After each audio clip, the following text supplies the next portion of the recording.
no exercise here, but with it, very hard to split or hand this because it's hardwood. Now I don't know what American timbers are like. So see that there? Veins running through that. So that's your if that was a bloodwood, well that could even be a bit of bloodwood. It's pretty hard to tell. That's typical bloodwood. So that might be a piece of bloodwood there. There is a bit of bloodwood around here. There's small patches of iron bark. But yeah, so anyhow, pretty grey gum, hard to say, but your veins running through like that, who knows? A timber expert might be able to tell me, but I won't argue the point at all.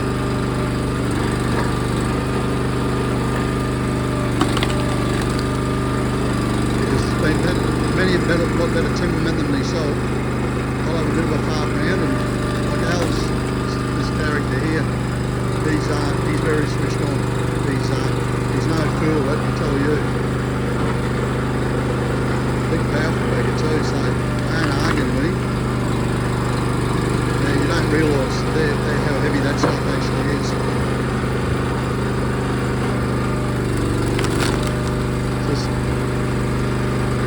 That's a Honda Clone engine there from China. Well, there you go.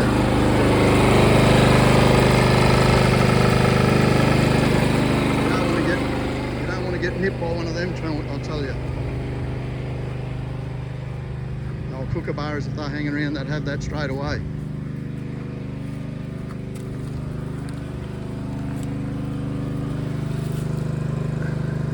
Got a good set of nippers on him. Yeah, there's bush cockroach there as well. What is it?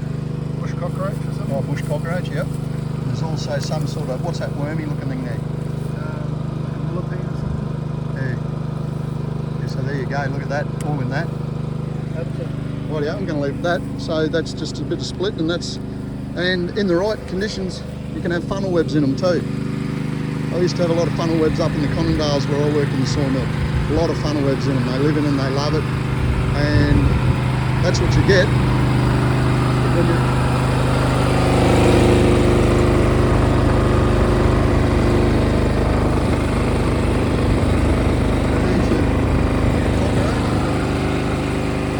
Everywhere in these timbers, plus with a lot of other stuff.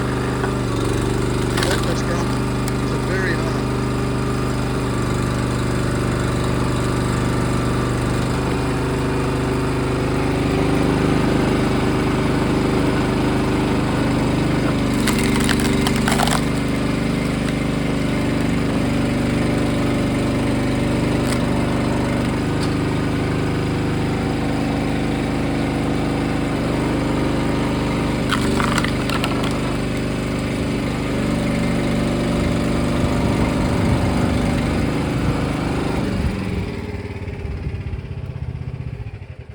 So there you go, and Big Al's going to he'll stack all this in nice and neat, yeah, and he'll bag it. But won't take any of those critters in the house with me, I don't. No. Yeah, so that's what you got, and then it'll be all. He's going to roll a few more up. He just does it on a trolley to make it. As you get older, you start to realise your back isn't a crane. That's right, Al? And you've got to actually sit back and work about and go about things as easy as you can. And you've always heard that old saying, the old bull and the young bull. And as your back gets weaker, that's where the old bull comes into it. Well, I'm going to leave it at that. You all have a lovely day. This is Sunday afternoon. Just across at my neighbour, had a cup of coffee with him and watch that arch in action. And he just breaks it up with a bit of this sort of thing, just wheeling the few around, and he'll roll it up and do what he does, and just to break it up, do 3 or 4 bloody rings. And another thing that he said, which I'd never even really put into thought, is he always puts them like that on their side, because when it's wet, if you lay them flat, they'll suck on a lot of moisture.